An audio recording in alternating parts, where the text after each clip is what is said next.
로마서 7장 24절. 오 나는 비참한 사람이로다. 누가 이 사망의 몸에서 나를 구해낼 것인가. 이 본문을 가지고 비참한 사람이로다 라는 제목으로 말씀을 전하겠습니다. 북한에는 4개의 정치범 수용소가 있습니다. 지금도 10만여 명의 사람들이 투옥이 되어 있습니다. 그 중에서 함경북도 영간이라고 하는 곳에는 16호 수용소가 있는데 그곳에는 종교인들만을 모아놓았습니다. 종교인만 특별히 이렇게 가두어둔 곳입니다. 단순히 그들은 기도하다가 발각이 되어서 끌려간 사람들입니다. 성경을 읽거나 성경을 공부하다가 끌려간 사람도 있고 단순히 성경책을 가지고 있다가 붙잡혀서 들어간 사람들도 있습니다.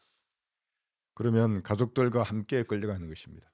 그러니까 아들이 성경을 가지고 있으면 그 가족들은 다 끌려가는 것입니다. 수용소의 생활은 세상 어떤 감옥과 비교할 수 없을 정도로 잔인합니다. 사람이 상상조차도 할 수 없는 그런 비참한 일상이 펼쳐지는 곳이 북한의 정치범 수용소, 그 중에서도 종교인들을 모아놓은 곳입니다. 그들은 하늘에 계시는 하나님을 섬긴다는 이유로 죽을 때까지 고개를 들어서 하늘을 볼 수가 없습니다. 지금 내가 만약에 그게 간수고 여러분들을 모았잖아요. 정치범들을. 그러면 전부 고개를 숙이고 있어야 하는 겁니다. 일을 할 때도 숙여야 되고 길을 갈 때도 고개를 숙여야 하고 하늘을 쳐다볼 수 없는 것입니다. 그 시베리아의 찬바람이 불어오는 북한의 매서운 겨울에도 그들의 집은 난방이라는 것이 없습니다. 얼마나 헐벗고 굶주렸던지 그들의 얼굴과 온몸이 검게 변했습니다. 가까이 다가서기 전까지는 그것이 사람인지 짐승인지조차 구분이 되지 않는 것입니다. 여자들은 더 비참합니다. 온갖 이유로 욕을 보이다가 임신이라도 하게 되면 뱃속의 아기와 함께 죽여버리는 것입니다. 이건 제가 지어낸 말이 아닙니다. 탈북한 사람들, 그중에서 정치범 수용소에서 나온 사람들의 생생한 증언이 책으로 출판되어 있습니다. 영상 자료로도 나와 있고 애니메이션이라든지 또 연극이라든지 이런 자료들로 다 공개가 되어 있습니다. 수용소에서 죽음을 기다리는 사람들은 감옥을 나와서 얼마나 자유롭게 살고 싶겠습니까? 제일 먼저 감옥에 갇히면 떠오르는 것이 자유롭게 석양을 바라보는 거예요. 자유롭게 내가 가고 싶은 곳을 걸어다녔던 그 생각이 제일 먼저 나는 것입니다. 가족들이 추위와 굶주림 속에서 아무런 소망도 없이 천천히 죽어가는 모습을 바라보아야 하는 것입니다. 가족끼리 살게 하거든요. 그래도 그게 더 잔인한 거예요. 가족이 죽는 걸 계속 봐야 하는 겁니다. 죽는 순간까지. 그리고 자기 손으로 땅에 묻어야 하는 것입니다. 얼마나 수용소에서 탈출을 하고 싶겠습니까? 자신의 비참함을 마치 숨을 쉬듯이 매 순간 들어 마셔야 하는 것입니다. 그리고 다시 내뱉고 또 자신의 비참함을 들어 마시기를 반복하는 것입니다.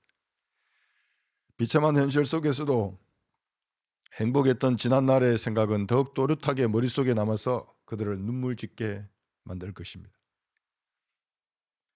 그 중에서 가족들과 함께 즐겁게 음식을 나누어 먹는 상상을 제일 많이 할 것입니다. 상상요리법이라는 것이 있습니다. 이것은 머릿속으로 맛있는 음식을 조리하는 상상을 하고 말하는 것입니다. 김치찌개를 같으면 제일 먼저 김치를 꺼내고 재료들을 넣고 썰어서 이렇게 팔팔 끓여서 먹는다는 이야기를 하는 것입니다. 돼지고기 수육도 있고 각종 구이, 찜, 탕이나 해산물 요리를 말로 설명하면서 요리를 하고 그것을 듣는 사람들과 함께 말로 먹는 것입니다. 상상요리법. 감옥이나 군대 같은 그런 통제된 곳에서 생활했던 사람들은 상상요리법에 따라서 음식을 먹었던 기억이 있을 것입니다. 저도 군대에 있으면 많이 그랬다고요. 그 김치찌개에다가 밥 먹는 생각을 많이 한다고요. 이 얘기도 한다고요. 앉아가지고.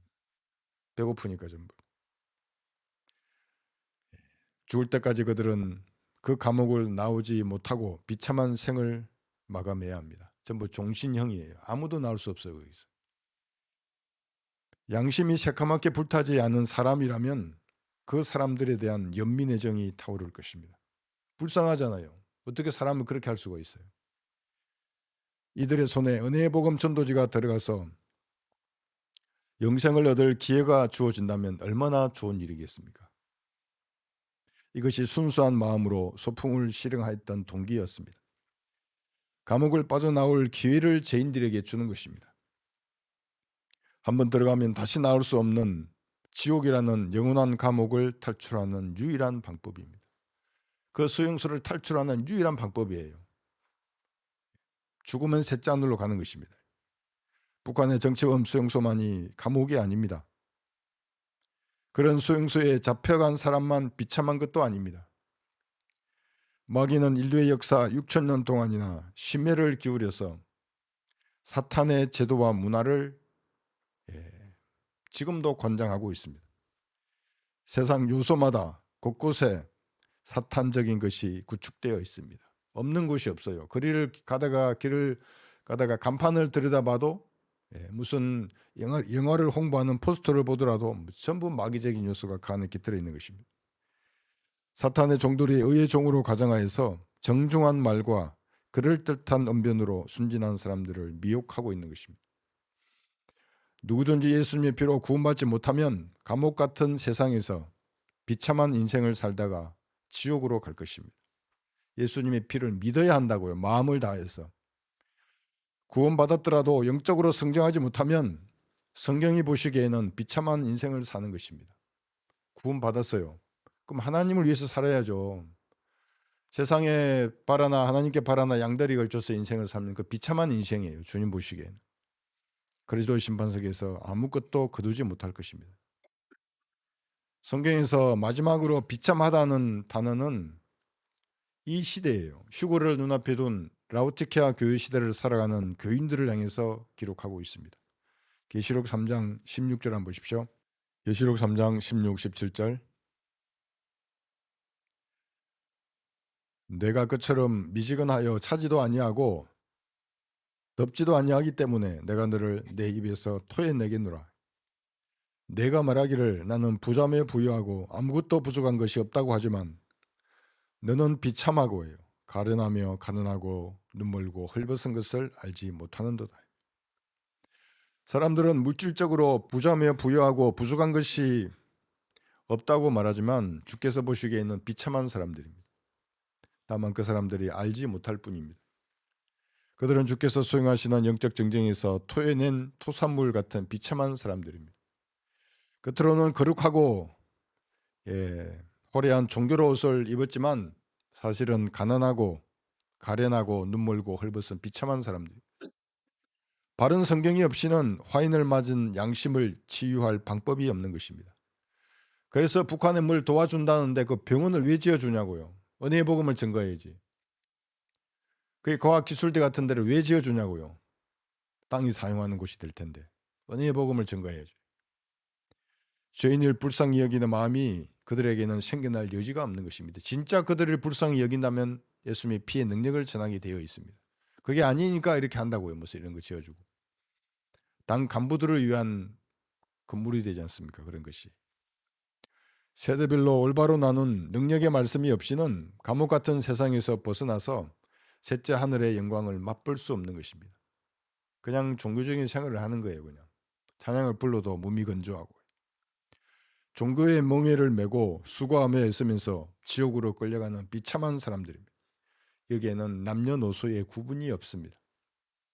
이런 시각을 가지고 사람을 대해야 한다고요.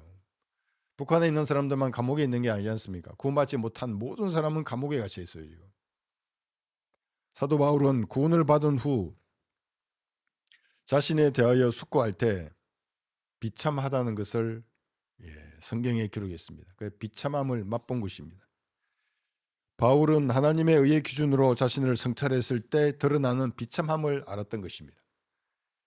이게 없으니까 사람들은 전부 교만해요. 그래서 바울은 죄인들 중에 내가 죄인의 우두머리라고 고백했습니다. 이것은 모든 그리스도인들이 가지고 있는 비참함입니다. 우리 안에 가지고 있어요. 구원받은 모든 성도들은. 죄가 자기 안에 있다는 비참함을 모른다면 그 사람은 구원받기 전에 바울과 같은 것입니다. 구원을 받기 전에 바울은 율법의 의로는 흠이 없는 자신을 자랑스러워했습니다. 자기 안에 도사리고 있는 죄성을 바라보는 눈도 없었고 바울의 양심을 찌르는 그 성령의 음성을 들을 귀도 없었고 자기 종교 유대교에 충실했던 사람이었습니다. 그러나 버림받은 비참한 사람이었습니다. 한번 들어보세요. 나는 8일 만에 할례를 받았고 이스라엘인이며 베냐민 지파요 히브리인 중에 히브리인이요 율법에 의하면 바리새인이라. 열성으로 말한다면 교회를 박해하고 율법의 의로 말한다면 흠이 없습니다. 빌립보서 3장 5, 6절의 말씀입니다.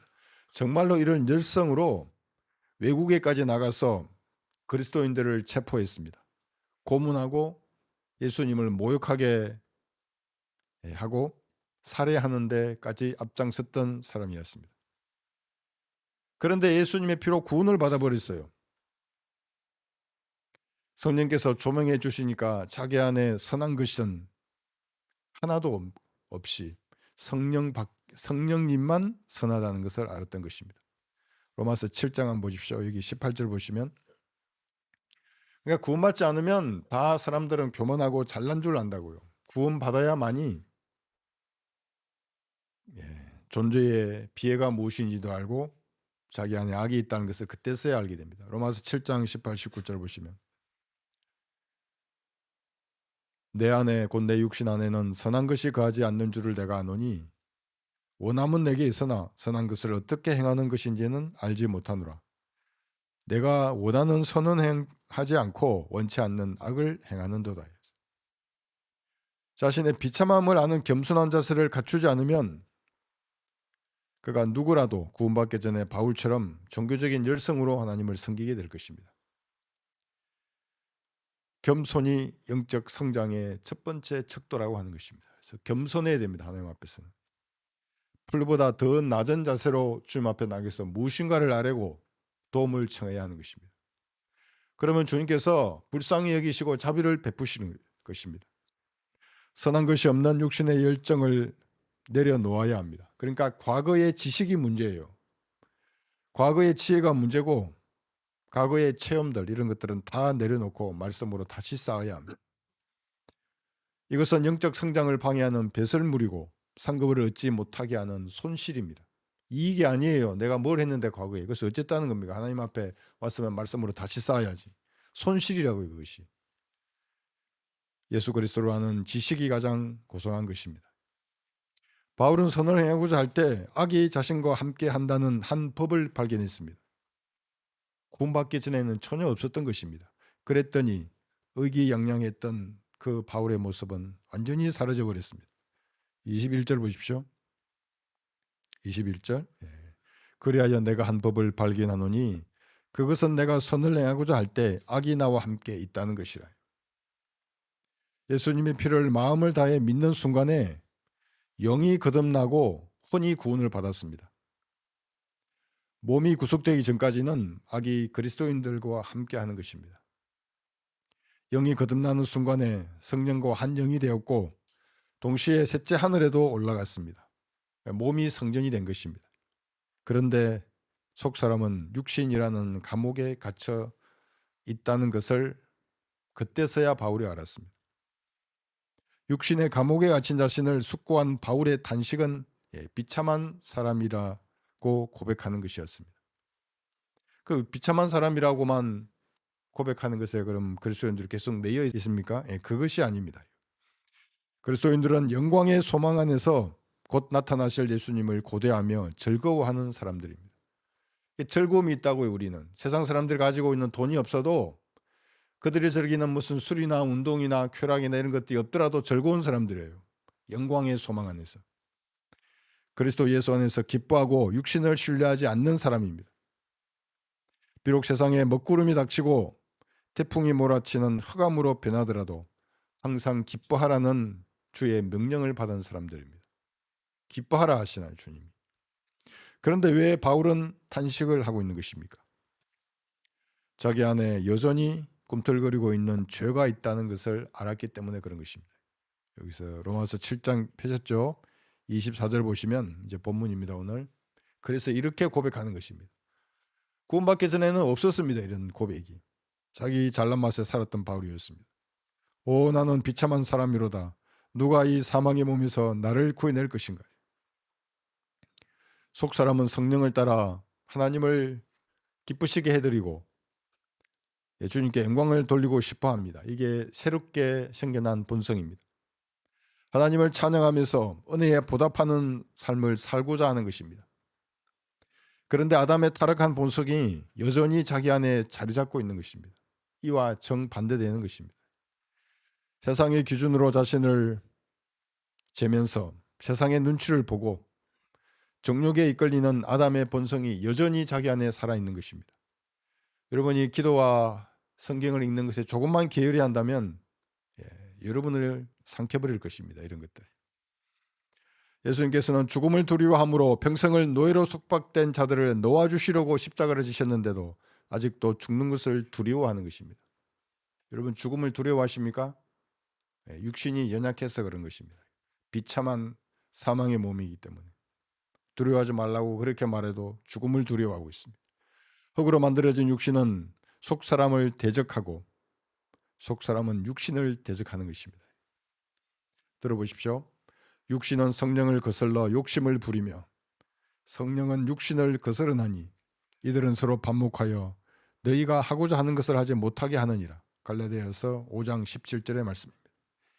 서로 반목하는 두 본성 사이에서 무엇을 선택할지는 여러분의 몫입니다. 구원받았으면 누구나 이런 갈등 속에 있는 것입니다. 하나님께 영광이 되는 선택을 해야 합니다. 이것은 여러분이 영광스러운 몸으로 변화돼 버리면 다시는 할 수 없어요. 지금 할 수 있는 겁니다. 바울은 셋째 하늘에 올라갈 때 육신이라는 감옥을 잠시 벗어났었습니다. 그래서 셋째 하늘에 올라가서 거룩한 천사들과 이야기를 나누었습니다. 아마도 그룹이 타고 있는 그 바퀴도 만져보았을 것입니다. 아브라함의 품에 있다가 셋째 하늘로 올라갔던 구약의 성도들, 선지자들을 다 만나보았을 것입니다. 아담으로부터 십자가에 매달렸던 강도까지 다 만나보았을 것이에요. 그리고 새 예루살렘 도성이 건축되는 것도 보았을 것입니다. 아마도 자기 집도 보았을 것입니다. 여기가 네 집이라고 하는 얘기도 들었을 것입니다. 그런데 다시 감옥과 같은 육신으로 돌아가야 했을 때 바울은 많이도 낙심했을 것입니다. 아마도 보통 사람이라면 셋째 하늘에서 떠나서 다시 육신이라고 하는 감옥으로 들어가려고 하면 미쳐버렸을지도 모릅니다. 사도 바울은 육신의 감옥으로 다시 들어가서 온갖 마음의 겸손과 많은 눈물과 시련으로 주를 섬겼습니다. 헐벗고 배고프며 매를 맞고 정처가 없었습니다.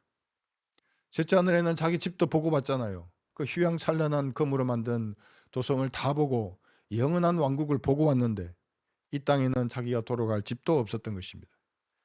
강의 위협과 강도의 위협과 거짓 행제들의 위협 속에서도 끝까지 주님을 섬겼습니다. 자기 육신에는 예수 그리스도의 실제적인 표, 얻어 두들겨 맞은 그 상처를 훈장처럼 지니고 살았습니다. 나는 내 몸에 주 예수의 표들을 지녔느니라. 이렇게 당당하게 말했던 것입니다.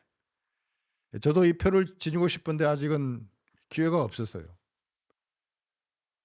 군대에서는 많은 상처가 있었지만 예수님을 위해서 몸에 표들을 가지고 싶은 것이 저의 열망입니다. 바울은 눈병뿐만이 아니라 의사 누가를 데리고 다닐 정도로 많은 질병에 시달렸습니다. 사역의 마지막에는 주변에 있던 모든 사람이 다 떠나고 혼자 외톨이가 되었습니다. 그리고 어느 날 그 육신의 감옥에서 벗어나기 위해서 바울의 목이 베어서 죽어야 했던 것입니다. 그의 비참한 심정이 어떠했을지는 짐작이 가지만 그는 속사람이 원하는 것을 따라서 자신의 생명을 기꺼이 주님께 드렸습니다. 그래서 바울이 드리는 것에는 후회가 없었습니다. 여러분 어떠신가요? 무엇을 드릴 수 있는 것도 이번 마지막이에요. 보라 몸을 입으면 드릴 게 없어요. 이제 주님 같은 몸이기 때문에.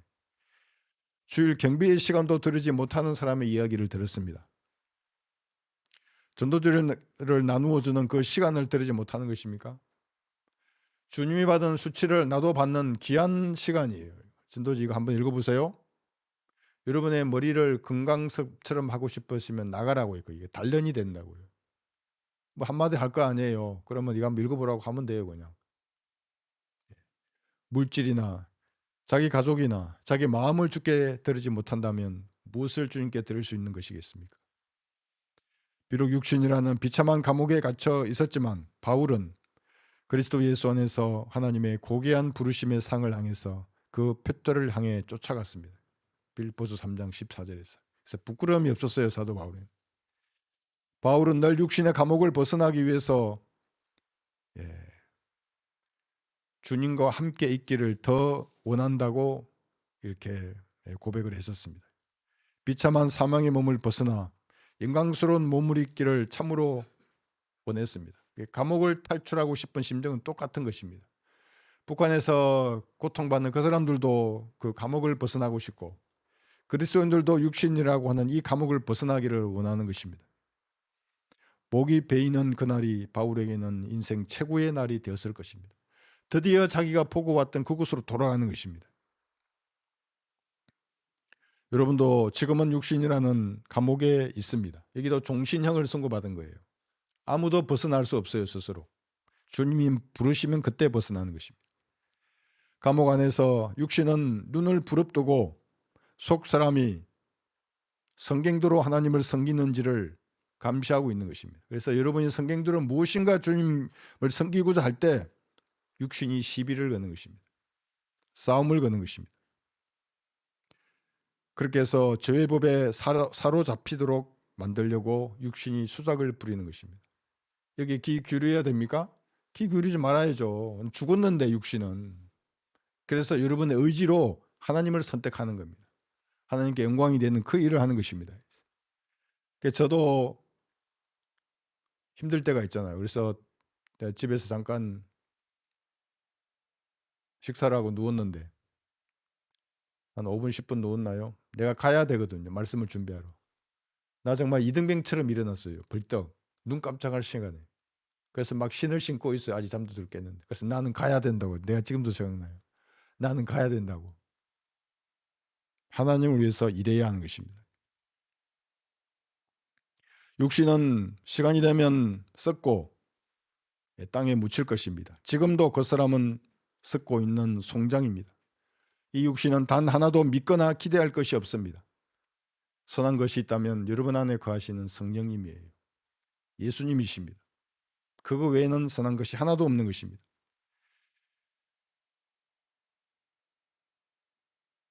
진지하게 자신의 마음을 주님 앞에 기도하고 말씀을 규칙적으로 읽고 공부하지 않으면 이 육신에게 여러분이 잡혀 먹을 것입니다. 그 사람이 여러분을 압도하게 되는 것입니다. 사람의 육신은 성별이 다르고 외형이 달라 보이지만 결국은 성경의 하나님을 대적하는 것입니다. 뭐 이렇게 예쁘게 꾸미잖아요. 아침에 저도 집을 나오려 그러면 소리가 나요. 얼굴 두드리는 소리. 두드리고 막 예쁘게 꾸민다고. 그러나 육신은 똑같은 것입니다. 과거에 무슨 일을 했거나 배움이 아무리 많거나 사회적 지위가 높거나 또 무슨 고매한 종교를 가졌거나 다 버려야 할 것입니다. 걸림이 되는 것입니다. 그래서 밥 존스 시니어는 좋은 설교가 무엇입니까? 라고 묻는 질문에 이렇게 대답했습니다. 설교를 듣는 회중이 자기 자신에 대하여 비참함을 느끼게 만드는 것. 이것이 성경적 설교입니다. 그러나 우리나라의 설교는 그렇지 않아요. 보면 너무나 아주 꿀이 떨어지는 얘기만 한다고요. 전부 다. 사랑, 섬김, 나눔. 그게 나쁜 게 아니잖아요. 감사하고 화합하고 이런 것이 나쁜 건 아니에요. 근데 우선은 올바른 교리로 하나님의 말씀이 무엇인지를 먼저 말해야 하는 겁니다. 그 다음에 형제 자매들 간에 사랑하고 나누고 감사해야죠. 하나님 앞에. 받겠어요 이것이. 거짓 은사로 병을 고치는 척하고 방언이나 떠들고 복 받는다고 거짓 확신을 주는 것은 설교가 아닙니다. 그 방언하는 애 있잖아요. 병 고치고 치유하는 애. 요즘에 영어 설교를 거기 올리더라고요. 영어로 설교하려면 미국에 가야지 왜 여기 있는 거예요, 이 나라에서. 그러니까 회중이 잘 알지 못하는 그 말을 함으로써 자기에게 권위를 두게 만들려고 하는 거예요. 이게 사기꾼의 수작이라고요. 한글로 말해야죠. 우리의 모국어로. 성경대로 주를 섬기려는 마음이 강렬하면 할수록 육신이라는 감옥에 갇힌 비참한 자신을 볼 것입니다. 보여주신다고요, 주님이. 그래서 겸손해지는 거예요. 영적으로 성장하면 할수록. 더욱 풀처럼 낮아져서 주님 앞으로 다가서야 하는 그 이유가 이것입니다. 그렇지 못하면 자신이 다른 사람보다 더 많이 안다고 생각하게 됩니다. 난 저 사람보다 공부를 더 많이 했는데, 이게 교만한 거예요. 이게 자기 안을 못 본다고요. 비참한 자신을 잘났다고 생각하고, 그러면 바리새인 같은 영적 악의가 되는 것입니다. 그리스도인은 자기 안에 있는 비참함이 보여도 포기하지 말고 주께로 더욱 나가야 하는 것입니다. 밀착해야 하는 것입니다. 우리에게는 영적인 찬양이 있습니다. 그래서 자기의 비참함이 드러나면 찬양으로 씻어내고 주님께 영광 돌리는 것입니다. CCM 듣지 마시고요. 7080 더더욱 듣지 말고요. 난 7080 들어오면 나도 모르게 가사가 나오거든요. 내 안에서. 뭐 있잖아요. 뭐 들어요, 여러분들. 나 이등병의 편지 이런 거 들으면 나도 모르게 그냥 내 속에서 나와요. 그러니까 빨리 지나가 버려야 한다고, 그런 것들은.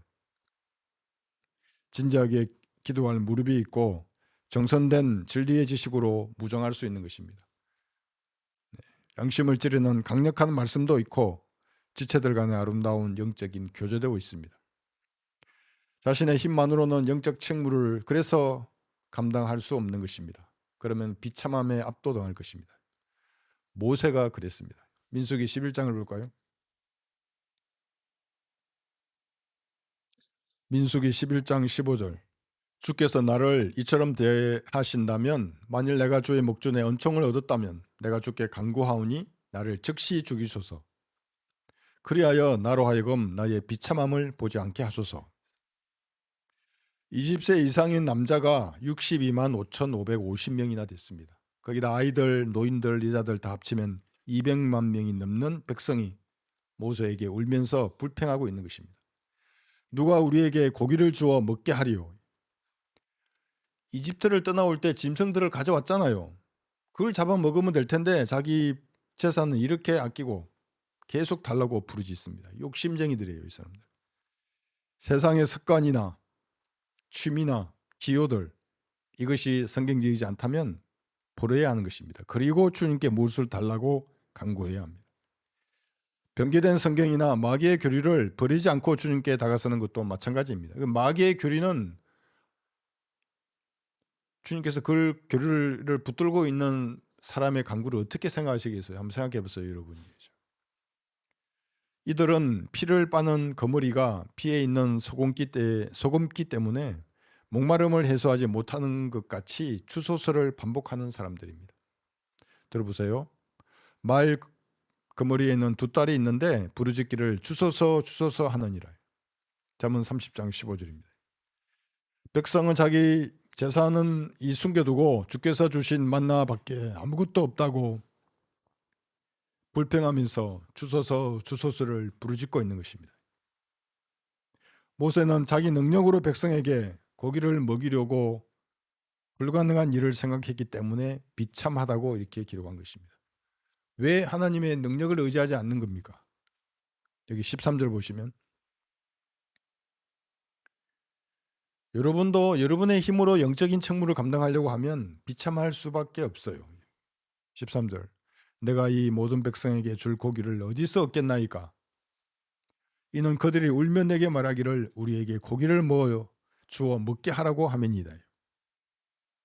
설교자로 부름받은 사람이 자신의 짐이 무거워질 때 한 번쯤은 탄식할 만한 기도입니다.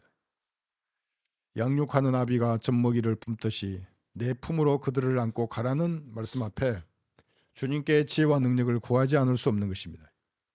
모세는 자기 힘으로 고기를 만들어서 백성을 먹이려고 생각하니 비참해졌습니다. 어떻게 먹이냐고 200만 명을. 양은 몇 마리나 잡고 소는 몇 마리나 잡고 물고기는 도대체 몇 마리를 끌고 와야 이들을 먹여야 하는 겁니까? 라고 생각하는 것입니다. 지상에서 자기 힘으로 영적 전쟁을 수행하겠다고 하는 사람들도 마찬가지입니다. 또 지역 교회에 소속되지 않고 자기 힘으로 전쟁을 수행하겠다고 말하는 사람도 비참하게 될 것입니다. 전쟁이라고 하는 것은 조직과 조직의 싸움입니다. 혼자서 아무리 뛰어나더라도 조직이 살아있지 못하면 통합된 전투력을 발휘할 수 없는 것입니다. 적은 통합되어 있잖아요. 나 혼자서 어떻게 싸우냐고요, 그 적들을. 우수한 지휘관과 참모들이 상황을 판단하여서 결심한 그대로 예하 부대가 동작을 맞추어서 싸우는 것입니다. 그러면 상급 부대에서 아낌없는 지원으로 그들을 뒤에서 지원해 줄 것입니다. 그렇게 하지 못하면 마치 캄보디아의 군대처럼 비참한 꼴을 당할 것입니다. 그럼 캄보디아 군대 보셨어요? 막 슬리퍼 신고 총 쏘잖아요. 슬리퍼 신고. 헬멧도 없이 쏘고 그 전투 진지에 자기 여자친구를 데려오잖아요. 자기 와이프를 데려와요 거기서. 그 어떻게 군인이겠어요? 군인은 그 진지에서 죽을 각오로 싸워야 한다고요. 그 여자친구인데 어떻게 죽을 각오로 싸우겠어요? 도망칠 생각하고 있지. 영적 전투도 마찬가지입니다. 주님의 손은 짧지 않습니다. 언제 어디든지 닿지 못할 곳이 없고 도움을 주지 못할 일도 없습니다. 본인이 그렇게 생각하는 것입니다. 주께서는 한 달 동안이나 너희 코에 넘쳐서 실증이 날 때까지 고기를 주어 먹게 하겠다고 말씀하셨습니다. 그러자 모세는 이제는 하나님의 능력을 걱정하면서 이렇게 말했습니다. 22, 23절 보세요. 지금 민수기 11장 하고 있습니다. 22, 23절 보시면 22절. 그들을 위하여 양떼와 숫떼를 잡은들 그들에게 충분하리이까? 아니면 그들을 위하여 바다의 모든 물고기를 모은들 그들에게 충분하리이까 하니 주께서 모세에게 말씀하시기를 주의 손이 짧아졌느냐? 이제 내 말이 내게 이루어질지 그렇지 않을지를 보리라 하시니라. 그래서 여기서 언급하지 않는 메추라기가 등장했던 것입니다. 진리의 지식에 근거한 주님에 대한 신뢰가 없으면 자신을 의지하게 되어 있습니다. 결국에는 시험을 당하거나 영적인 어려움이 닥치면 비참하게 되는 것입니다. 그래서 주님 앞으로 늘 다가가서 불처럼 낮아진 자세로 주님 앞에 무엇인가를 간구해야 하는 것입니다. 그렇지 않으면 모세처럼 자기 힘으로 뭔가 열심히 하려다가 어느 날 종교적인 열성이 차갑게 식어버릴 것입니다. 우상을 버리지 않는 사람도 비참한 사람이 될 것입니다. 재판관기 10장 한번 보십시오. 재판관기 10장 16절. 그들이 그들 가운데서 이방 신들을 치워버리고 주를 섬기니 주의 혼이 이스라엘의 비참함으로 인하여 슬퍼하시니라. 이스라엘은 주변에 있는 다양한 신들을 섬겼습니다. 참 많이도 섬겼습니다. 들어보십시오. 바알, 아스타롯, 시리아의 신들, 시돈의 신들, 모압의 신들, 암몬 자손의 신들, 필리스타인들의 신들을 섬겼던 것입니다. 이스라엘은 그 이방의 신들을 섬기면 그들로부터 안전할 것으로 판단했습니다. 야, 우리가 같은 신을 섬기잖아. 너도 바알을 섬기냐? 나도 바알을 섬기는데 뭐 이런 식의 것입니다. 일종의 처세술입니다. 그러나 결과는 비참했습니다. 주께서는 이스라엘 민족을 필리스타인들과 암몬 자손에게 18년간이나 팔아버렸습니다. 대진의 손에 넘어간 이스라엘이 비참해졌을 때 그들은 10절처럼 주께 죄를 지었다고 고백했습니다. 왜 이렇게 고생하냐고요. 양심이 찌를 때 자백하고 버리면 된다고요. 죄들을. 이스라엘 자손이 주께 부르짖어 말하기를 우리 하나님을 버리고 바알들을 섬김으로 주께 죄를 지었나이다 하였더니 그럼 주님이 받아주시면 되잖아요. 근데 그렇지 않아요. 주님은 오히려 너희가 택한 신들에게 부르짖으라고 하셨습니다. 여기 13, 14절 보세요. 그런데도 너희가 나를 버리고 다른 신들을 섬겼으니 내가 다시는 너희를 구해내지 아니하리라. 가서 너희가 택한 신들에게 부르짖으라. 너희의 환난의 때에 그들로 너희를 구해내게 하라 하시니라요. 잘못된 우상을 섬겼으면 그 우상들을 버리고 돌아서서 갈보리의 피를 의지하여 주께로 나가야 하는 것입니다. 우상을 섬겼으면 내가 이제 알았어요. 내가 우상을 섬기는구나. 그러면 어린아이처럼 주님 앞에 말하면 된다고요. 그걸 버리겠다고. 깔보리 피로 내 아주남을 씻게 달라고, 이 죄를 용서해 달라고 그러면 즉시 용서되는 것입니다. 여러분은 형상을 숭배할 정도로 타락하지는 않았을 것입니다. 무슨 형상이든지 형상을 숭배한다는 것의 말의 의미는 그건 무서운 거예요. 두려운 것이고. 예. 그런데 마음 깊이 숨어있는 우상이 있다면 비참한 상황이 오기 전에 허물고 부수어버려야 합니다. 그 중에서 자아는 강력한 요새입니다. 30년에서 40년, 50년, 60년, 70년, 80년 동안이나 구축된 강화된 진지입니다. 그게 자아라고 하거든요. 자기 가치관, 생각, 인격에 형성돼 있어요. 이미. 여기에 반성경적인 요소가 그대로 녹아나 있다고요. 어떤 교육을 받았는가, 어떤 삶을 살았는가, 그게 곧 그 사람이거든요. 마음과 생각을 지배하는 그 권세의 군원을 하나님의 말씀으로 투영해 보아야 합니다. 무엇에 이끌리는 것입니까? 예. 자기 자신이 우상인 줄도 모르고 종교에 빠져 사는 사람은 비참한 사람입니다. 그러니까 자아가 우상이에요. 그러니까 그 우상이 원하는 절간으로 가는 거예요. 성당으로 가고 교회로 가서 엉뚱한 걸 섬긴다고요. 그런 것들이. 다 포기하고 버린 다음에 참신한 자세로 말씀을 공부함으로 다시 쌓아야 합니다. 하나하나 쌓아야 한다고 이것이. 그렇게 하지 않으면 이 땅에 많은 신들에게 끌려다니다가 그리스도인의 능력이라고 하는 것은 하나도 드러내지 못할 것입니다. 육신에게 패배한 삶을 사는 겁니다. 세상에게 패배하고 마귀에게 깨져서 쓰러져 버리는 것입니다. 그리스도인들이 영적으로 힘을 발휘해서 구원받지 못한 사람들에게 은혜의 복음을 증거하고 낙심한 사람들을 세워줘야 되는데 반대로 그들에게 내가 영향을 받고 산다고요. 예수님의 피는 입을 딱 닫고 말도 못하고 패배한 거예요. 그것이 비참한 것이고.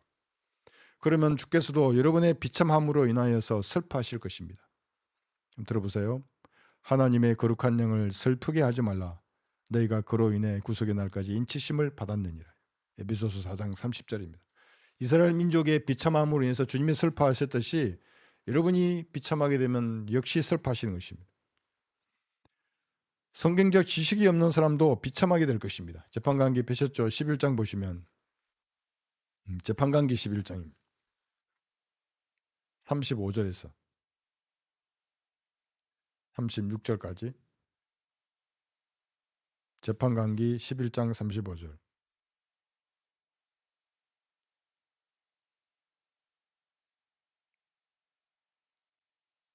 여기 입다와 입다의 외동딸이 나옵니다. 그가 그녀를 보고 외동딸을 본 겁니다. 이제 암몬 족속을 무찌르고 이제 승리의 기쁨에 들떠서 집에 온 거예요. 그의 옷을 찢으며 말하기를 슬프다 내 딸이여 너는 나를 비참하게 하였으니 너는 나를 괴롭히는 사람 중에 하나로다. 이는 내가 주께 입을 열었으니 돌이킬 수 없음이라 하니. 왜냐하면 누구든지 처음 나오는 사람을 지금 번제로 드리겠다고 서원을 하고 왔잖아요. 근데 하필이면 자기 딸이야. 그 남의 딸이었으면 좋아했을까요? 입다가? 그러니까 이건 서원 자체가 잘못된 거예요. 처음부터. 당시에는 주의 말씀들을 듣지 못하는 기근이 있었던 때입니다. 이스라엘에는 왕이 없었으니 사람마다 자기 눈에 옳은 대로 행하던 그런 때였습니다. 지식이 없는 거예요. 그럼 어떻게 해야 될지도 모르는 때입니다. 지 마음대로 서원해 놓고 또 지 마음대로 지키려고 하는 거예요. 그것이. 입다가 성경을 알았다면 사랑하는 외동딸을 번제로 죽이지 않았을 것입니다. 주의 말씀에 대한 지식이 없었고 가르쳐줄 사람도 없었습니다. 입다뿐만이 아니라 입다의 딸도 성경을 몰랐기에 자신을 번제로 죽이려고 하는 아버지에게 이렇게 말했습니다. 36절 보세요. 그녀가 그에게 말하기를 나의 아버지여 아버지께서 주께 입을 여셨으면 아버지의 입에서 내신 대로 내게 행하소서. 이는 주께서 아버지를 위하여 아버지의 원수 곧 암몬 자손에게 원수를 갚으셨음이니이다 하더라. 이 너무도 안타까운 일이에요. 이게 성경을 모르니까 아버지도 모르고 딸도 모르는 거예요. 그럼 가족이 둘 다 비참해지는 겁니다. 오늘날도 마찬가지입니다. 이것은. 외동딸만이라도 성경을 알았다면 자신들이 태어나기도 100년도 더 훨씬 이전에 기록된 레위기 5장에 따라서 양이나 비둘기 몇 마리를 바쳤으면 다 끝난다고요. 그럼 서원을 그렇게 하더라도 용서된다고요. 비둘기 몇 마리. 주의 말씀에 대한 지식이 없었기 때문에 이 두 사람은 비참하게 딸은 죽었고 아버지는 그에 대한 상처를 가지고 평생을 살았을 거예요. 말씀을 알았다면 딸을 번주로 죽이는 이것을 취소했을 것입니다. 그러나 주의 말씀에 대한 지식이 없으므로 비참하게 되었습니다. 오늘날도 마찬가지입니다. 구원에 관하여 성경적 지식이 없다면 가족 전체가 지옥에 갈 것입니다. 아버지와 딸이 지옥에 가고 엄마와 딸도 지옥에 가고 3대나 4대가 모두 지옥으로 갑니다. 예수님의 피에 대한 믿음만이 그를 살릴 거예요. 근데 이걸 어떻게 믿는지를 마귀의 세력이 가려버린다고. 이게 어떤 집안이나 민족도 마찬가지입니다. 사람이 하나님을 섬긴다고 말은 하지만 그가 가진 성경을 보면 한국 사람이면서 영어가 하나님의 말씀이라 그러고 헬라어나 히브리어를 선택하면 그 언어를 번역하는 사람이 하나님이 되는 것입니다. 이 출력대 언년 최종 권위를 부정하는 이단들이에요. 그 사람들이. 근데 우리를 이단이라고 한다고요. 돼지머리를 숭배하는 우상 숭배자들입니다. 자기 지성을 숭배하는 사람을 말하는 것입니다. 성경 중간에 단어가 없음이라고 기록된 말씀은 하나님의 책이 아닙니다. 왜 주께서 자신의 단어를 보존하지 못하는 것입니까? 자신의 단어도 보존하지 못했는데 어떻게 성도들을 영원히 보존하는 겁니까? 맞지 않잖아요, 이게. 그래서 자신의 책을 보존하셨습니다. 하나도 빠짐없이. 개혁성경은 하나님의 모든 이름보다 위에 있는 진리의 성경이 아니기 때문에 단어가 없어져 버린 것입니다. 자신에게 믿음과 실행의 최종 권위가 되는 모국어 성경을 가진 사람, 이 사람은 참으로 극소수입니다. 그리고 그 성경대로 실행하는 교회는 더 적습니다. 성경을 올바로 나누어 공부하지 않는 사람은 지식의 부족으로 비참하게 될 것입니다. 입다가 그 본을 보인 것입니다. 지역교회로부터 영적 공급을 받지 못하는 사람도 마찬가지입니다. 그들의 카페나 단톡방을 제가 누가 보라고 해서 캡처해서 주더라고요. 어떤 거는 여기 있어요. 저한테서 주소 들은 얘기를 적어놨어요. 그런데 어떤 거는 2단계 들어와 있다고요. 거기에. 그러면 플러스 마이너스 하면 0이잖아요. 그리스도인들이 아닙니다. 그렇게 하면. 그냥 회원들이지. 그들의 모임은 늘 하나님의 교리와 마귀의 교리가 섞여 있는 것입니다. 비참한 사람들입니다. 마태복음 21장에 볼까요? 여기에도 주님께서 비참하다는 단어를 사용하셨습니다. 마태복음 21장 41절.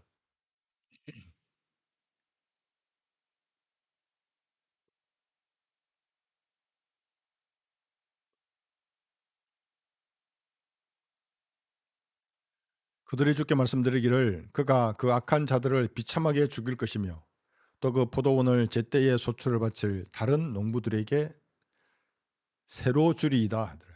여기 새로 주는 게 아니라 세예요. 월세 받듯이 세를 말하는 겁니다. 집주인이 포도원을 만들어 농부들에게 새로 주며 먼 길을 떠났습니다. 예수님은 자본가이십니다. 공산주의자가 아니에요. 세를 받으시잖아요. 공산주의자면 그냥 공짜로 줘야지. 야, 니도 가지고 평등하게 다 같이 가져라. 성경은 절대 그렇지 않아요. 뿌린 만큼만 거두는 거예요. 뿌리지 않으면 있는 것도 뺏어서 뿌린 사람 준다고요. 다른 사람에게. 그런데 어떤 나 유튜브에 보니까 이 기독교의 하나님은 공산주의자를 이렇게 모든 게 나눠 가져야 된다 이러면서 엄청 논리적으로 공격하더라고요. 성경을 모르는 사람이에요. 구원 안 받았지만. 세를 주시고 소출을 받으시며 죄의 삭슬을 받게 하시고 뿌린 것을 그대로 거두게 하시는 분이 성경의 하나님이십니다. 필요에 따라 나누어 가지는 그 공산주의 세상은 마귀가 만든 허상입니다. 그것이 진짜 아편이에요. 종교가 아편이 아니라. 결실의 때가 다가오자 주인은 종들을 보내서 소출을 받아오라고 했지만 농부들은 하나님께서 보낸 선지자들을 죽여버렸습니다. 집주인은 농부들을 선택했기 때문에 바로 심판하지 않고 자기 아들을 보내면서 그들이 내 아들은 존중하리라고 했습니다. 그러나 농부들은 이 사람은 상속자니 그를 죽이고 유산을 차지하자고 했습니다. 그래서 이스라엘은 하나님께서 육신으로 나타나신 유일하신 독생자 주 예수님을 로마의 손을 빌려서 살해해 버렸습니다. 역사적으로 이 악한 자들은 AD 70년경에 로마의 티투스 장군에 의해서 500여 명이 예루살렘 앞에 십자가에 못 박혀 죽었습니다. 때올란 때 이 악한 자들은 더 비참하게 죽을 것입니다. 그땐 지구 전체가 감옥이에요. 다 죽을 거예요. 3분의 2 이상이. 그리고 이제 포도원은 소출을 바치는 다른 농부들인 신약 성도들에게 맡겨졌습니다. 여러분들은 많은 열매로 주님께 영광을 돌리고 있습니까? 제일 먼저 내야 할 열매가 성령의 열매예요. 이 방언하고 막 춤추고 대굴대굴 구르는 건 그건 마귀의 역사예요. 성령의 열매라는 것은 여러분 육신을 죽은 것으로 여길 때에 성령님께서 내는 열매예요. 사랑, 기쁨, 희락 같은 게. 열매를 내야 하는 것입니다. 주께서 흡족하게 여기실 소출을 거두어야 합니다. 사람의 힘으로는 어떤 영적인 것도 거둘 수 없습니다. 조금 열성을 부리다가 결국에는 비참하게 될 것입니다. 악인들은 과거의 이스라엘처럼 선지자를 죽일 수 없습니다. 예수님도 죽일 수 없습니다. 그런데 성경적 진리를 거부할 수 있습니다. 진리를 전파하는 사람들을 비방하고 자신들이 옳았다고 주장할 수 있습니다. 그들은 그들이 뿌린 대로 비참한 결말을 맞이할 것입니다.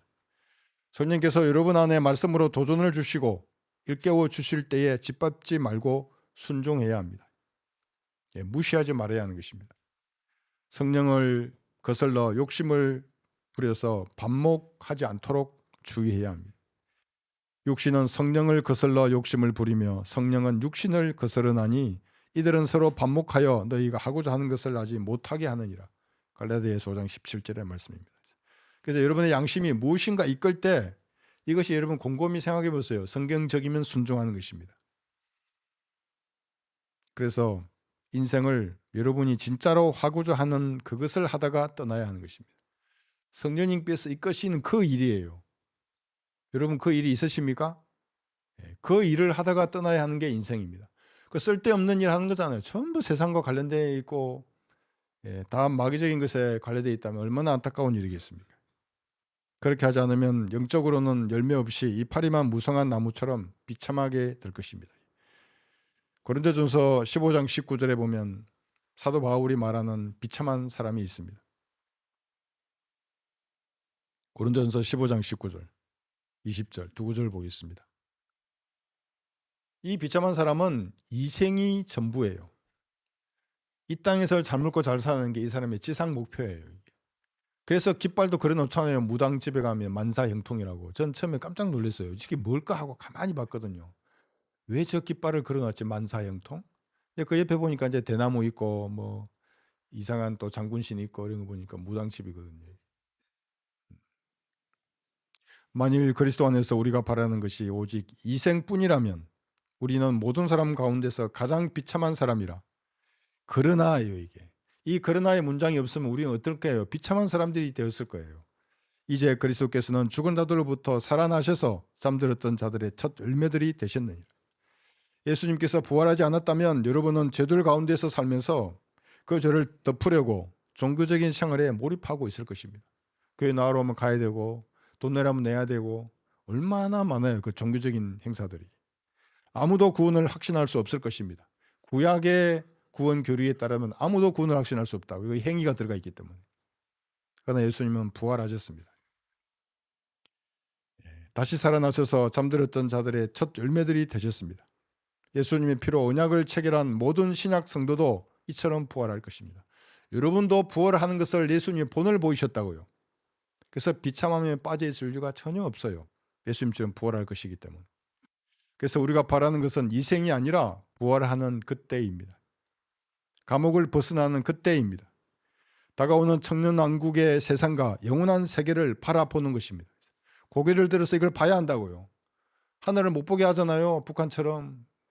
이 세상도 그렇게 하거든요. 하늘의 소망을 가지지 못하게 할 때 여러분들은 성경을 통해서 봐야 하는 것입니다. 천년왕국과 영원한 세상을. 예수님의 죽음과 부활로 모든 죄의 문제를 다 해결해 놓으셨습니다. 여러분도 때가 되면 비참한 육신의 감옥을 벗어날 것입니다. 더 이상 시간과 공간의 제약도 받지 않을 것입니다. 가고 싶은 곳은 어디나 갈 수 있고 만나고 싶은 사람은 언제라도 만나볼 수 있습니다. 그 이야기를 나누는 것입니다. 사람의 눈치도 보지 않고 이제는 세상의 평판도 신경 쓰지 않을 것입니다. 육신의 질병이나 연약함도 다시는 없을 것입니다. 이것은 주께서 정하신 것이기 때문에 아무도 막거나 늦출 수 없습니다. 다시는 여러분 안에 죄가 있는 것을 보지 않을 것입니다. 셋째 하늘로 높이 올라가서 영광스러운 자유에 이를 것입니다. 그날을 성경을 통해 형성된 믿음의 눈으로 바라보는 귀한 성도들이 되시기를 바랍니다. 다 같이 기도하시겠습니다. 여러분, 비록 지금은 육신이라고 하는 감옥에 갇혀 있습니다. 그러나 때가 되면 벗어날 것입니다. 그래서 주께서 예비해 놓으신 셋째 하늘로 올라가는 것입니다. 영원한 자유에 이를 것입니다. 지금 기도와 말씀과 찬양으로 이 감옥 안에 비록 갇혀 있지만 주님을 위해서 무엇인가 해야 합니다. 결코 썩지 않는 것으로 다시 돌려받을 것입니다. 주님 앞으로 밀착되는 귀한 시간이 되시기 바랍니다.